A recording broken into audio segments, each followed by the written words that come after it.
يا أيها الذين آمنوا كتب عليكم الصيام كما كتب على الذين من قبلكم لعلكم تتقون.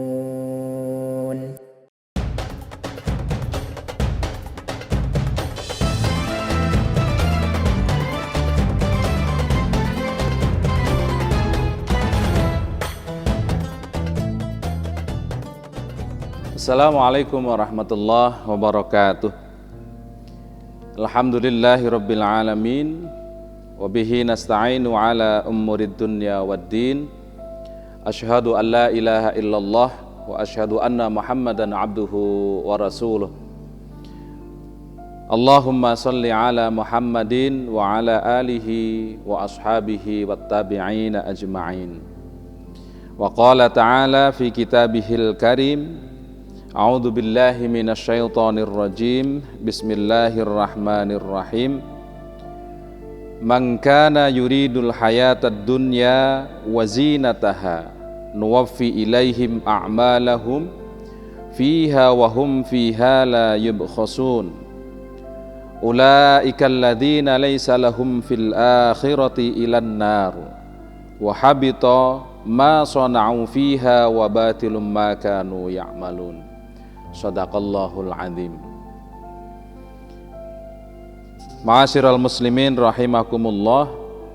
Puji syukur atas nikmat yang sudah Allah berikan kepada kita, terutama nikmat iman, karena dengan nikmat iman kita bisa merasakan semua nikmat yang Allah berikan kepada kita, dan tentunya dengan nikmat iman kita mampu untuk selalu bersyukur kepada Allah Subhanahu wa ta'ala.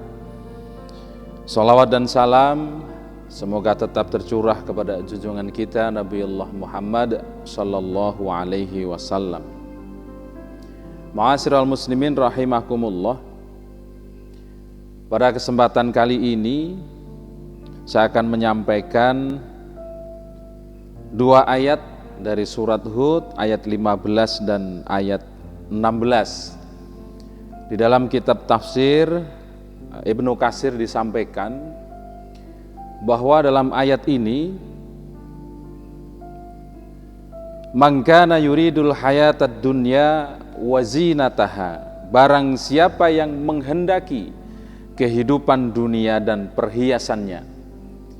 Maksud dari ayat ini bahwa barang siapa yang dalam hidupnya di dunia itu menginginkan kehidupannya, baik itu didasari dia dalam melaksanakan amal dan lain sebagainya, tetapi tujuannya hanya terbatas pada dunia, baik itu menginginkan tahta, menginginkan kekayaan, menginginkan perhiasan, menginginkan kehidupan yang melimpah ruah dalam hal dunia, maka nuwaffi ilaihim a'malahum fiha, niscaya Allah akan berikan semuanya. Nah, dalam hal ini Allah sampaikan di ayat yang terakhir, wahum fiha la yubkhasun, dan mereka di dunia itu tidak akan dirugikan. Dalam arti bahwa apapun yang manusia inginkan di dunia, Allah akan berikan. Akan tetapi batasan ketika niatnya yang beliau sampaikan atau yang manusia inginkan itu hanya sebatas dunia, maka Allah tidak akan berikan nikmat sedikit pun ketika nanti di akhirat. Sebagaimana di ayat berikutnya, ulaikal ladzina laisa lahum fil akhirati illan nar, itulah orang-orang yang tidak akan memperoleh di akhirat nanti kecuali dia akan mendapatkan neraka. Wahabita ma sana'u fiha, dan lenyaplah di akhirat itu apa yang telah mereka usahakan di dalamnya. Ma'asyiral muslimin rahimakumullah. Dari ayat ini Rasulullah Muhammad sallallahu alaihi wasallam menyampaikan dalam beberapa hadisnya, beliau menceritakan tentang cerita orang yang ahli ibadah, bahkan berpuluh-puluh tahun manusia melakukan ibadah tetapi ternyata di akhirnya dia ini menjadi ahli neraka. Na'udzubillahi min dzalik. Ada beberapa hadis yang menyampaikan cerita tentang orang yang ketika di dunia dia menjadi ahli ibadah tetapi di akhirat dia menjadi orang yang ahli neraka. Sebagiannya satu hadis dari Imam Bukhari yang diriwayatkan dalam hadis Muslim, diriwayatkan juga oleh Nasa'i. Singkatnya Rasulullah menyampaikan bahwa nanti di akhirat akan ada 3 golongan manusia yang menghadap Allah. Yang pertama, orang menghadap Allah dengan membawa sholatnya. Dia membanggakan sholatnya, dia membanggakan ibadahnya.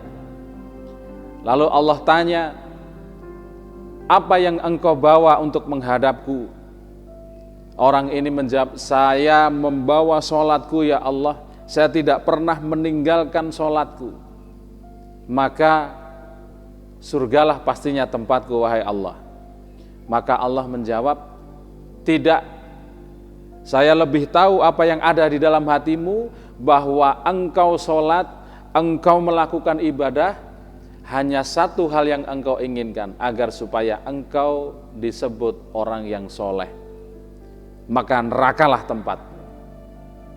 Yang kedua, ada orang yang menghadap Allah dengan membawa amalnya.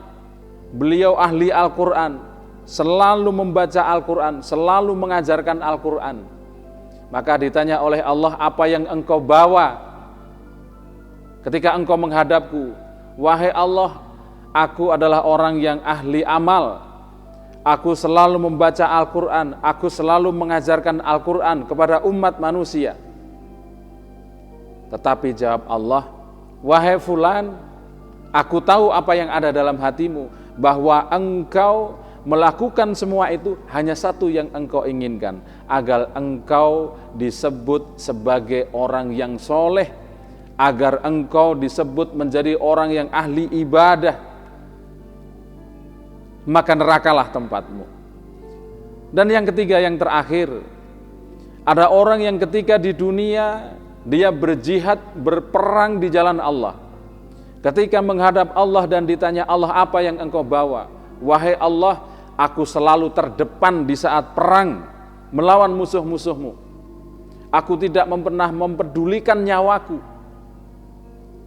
Maka pantaslah aku disebut sebagai seorang mujahid. Maka Allah berfirman dan menjawab, wahai fulan, aku tahu apa yang ada dalam hatimu. Engkau berperang di jalan Allah, terdepan saat perang, hanya engkau ingin disebut sebagai pejuang, hanya ingin disebut sebagai mujahid, maka nerakalah tempatmu. Ma'asyiral muslimin rahimakumullah. Maka dari itu, dalam hal ibadah, apalagi di bulan Ramadan ini, mari kita tingkatkan amal, tetapi satu hal yang perlu kita siapkan dan kita kuatkan, yaitu adalah niat. Ikhlas karena Allah, khusyuk dalam pelaksanaannya, istiqomah dalam ibadah, maka insya Allah kita akan betul-betul menjadi orang yang dicintai Allah. Dengan usaha kita menjadi orang yang betul-betul atau menjadi hamba yang betul-betul cinta kepada Allah Subhanahu wa ta'ala. Dan yang terakhir yang ingin saya sampaikan, yang menjadikan manusia itu menjadi ahli neraka walaupun dia seorang ahli ibadah. Satu hadis dari Abu Hurairah yang artinya, wahai Rasulullah, sesungguhnya fulanah, seorang wanita ini rajin mendirikan sholat malam, gemar berpuasa di siang hari, mengerjakan kebaikan dan bersedekah, tetapi lisannya selalu menyakiti tetangga-tetangganya. Maka Rasulullah SAW bersabda, tidak ada kebaikan padanya dan dia termasuk penghuni neraka.